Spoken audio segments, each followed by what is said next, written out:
spotters. Welcome to Mrs.Alexa's Spot. This is a beautiful day for us to enjoy some reading time. So welcome to my reading corner. Today, we're going to be reading Charlotte's Web. Oh, this is a beautiful book. I remember I read this when I was in school and I loved it. Then I recall watching the movie. It was so touching. It was so beautiful. I hope you all enjoyed this story. We will start today, but we will go on reading chapter by chapter until we reach to the end. Remember, reading is fascinating. Reading is allowing your imagination to take you on a trip, to be able to imagine and see in your mind all the beautiful things that are being described in the books. So this beautiful book, Charlotte's Web by E.B. White. Chapter 1, Before Breakfast. Before breakfast. "Where's Papa going with that axe?" said Fern to her mother as they were setting the table for breakfast. "Out to the hog house," replied Mrs. Arable. "Some pigs were born last night."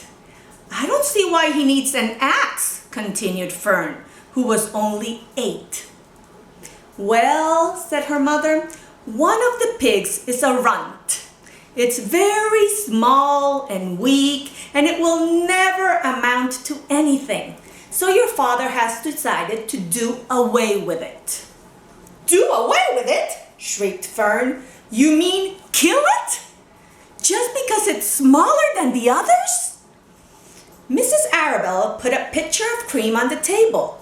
"Don't yell, Fern," she said. "Your father is right. The pig would probably die anyway." Fern pushed the chair out of the way and ran outdoors. The grass was wet and the earth smelled of springtime. Fern's sneakers were sopping by the time she got up with her father. And here you can see her father and Fern, and here he is with the axe. Let's see what happens. Let's see if Fern is able to convince her father of not killing the little baby pig. "Please don't kill it," she sobbed. "It's unfair." Mr. Arabelle stopped walking. "Fern," he said gently, "you will have to learn to control yourself." "Control myself?" yelled Fern. "This is a matter of life and death, and you talk about controlling myself?" Tears ran down her cheeks, and she took hold of the axe and tried to pull it out of her father's hand. "Fern," said Mr. Arabelle, "I know more about raising a litter of pigs than you do. A weakling makes trouble. Now, run along." "But it's unfair," cried Fern. "The pig couldn't help being born small, could it? If I had been very small at birth, would you have killed me?" Mr. Arabelle smiled. "Certainly not," he said, looking down at his daughter with love. "But this is different. A little girl is one thing. A little ruddy pig is another." "I see no difference," replied Fern, still hanging on to the axe. "This is the most terrible case of injustice I ever heard of." A queer look came over John Arabelle's face. He seemed almost ready to cry himself. "All right," he said. "You go back to the house, and I will bring the runt when I come in. I'll let you start it on a bottle like a baby. Then you'll see what trouble a pig can be." When Mr. Arabelle returned to the house, half an hour later, he carried a curtain under his arm. Fern was upstairs changing her sneakers. The kitchen table was set for breakfast, and the room smelled of coffee, bacon, damp plaster and wood, smoke from the stove. "Put it on her chair," said Mrs. Arabelle. Mr. Arabelle set the carton down at Fern's place. Then he walked to the sink and washed his hands and dried them on the roller towel. Fern came slowly down the stairs. Her eyes were red from crying. As she approached her chair, the curtain wobbled and there was a scratching noise. Fern looked at her father. Then she lifted the lid of the curtain. There, inside, looking up at her, was the newborn pig. It was a white one. The morning light shone through its ears, turning them pink. "He's yours," said Mr. Arabelle, "saved from an untimely death, and may the good Lord forgive me for this foolishness." Fern couldn't take her eyes off the tiny pig. "Oh," she whispered, "oh, look at him. He's absolutely perfect." She closed the curtain carefully. First she kissed her father, then she kissed her mother. Then she opened the lid again, lifted the pig out, and held it against her cheek. At this moment, her brother Avery came into the room. Avery was 10. He was heavily armed, an air rifle in one hand, a wooden dagger in the other. "Here's Avery, see? That is Fern's brother. He is 10 years old." "What's that?" he demanded. "What's Fern's got?" "She's got a guest for breakfast," said Mrs. Arabelle. "Wash your hands and face, Avery." "Let's see it," said Avery, setting his gun down. "You call that miserable thing a pig? That's a fine specimen of a pig.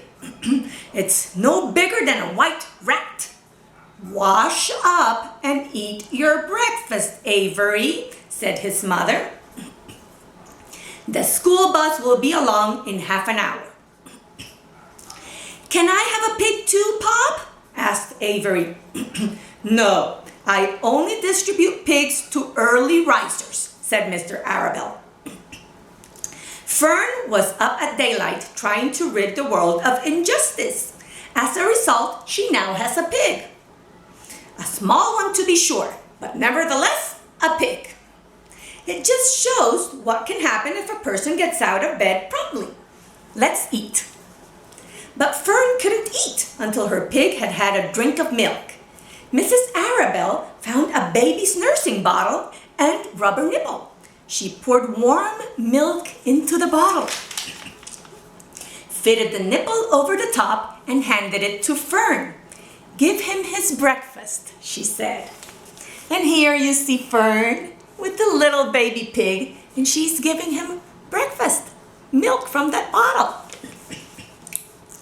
A minute later, Fern was seated on the floor in the corner of the kitchen with her infant between her knees, teaching it to suck from the bottle.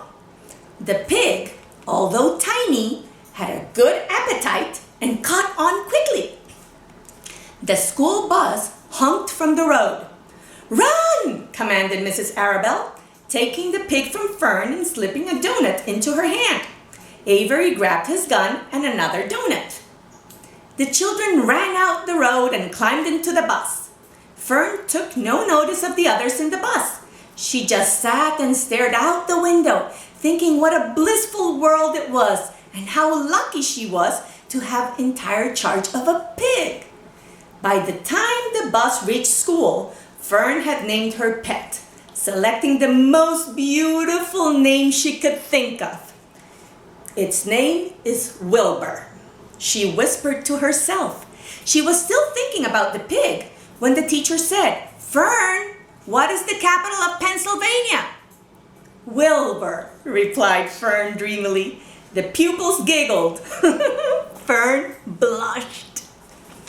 Fern was so excited about having this baby pig that she called Wilbur.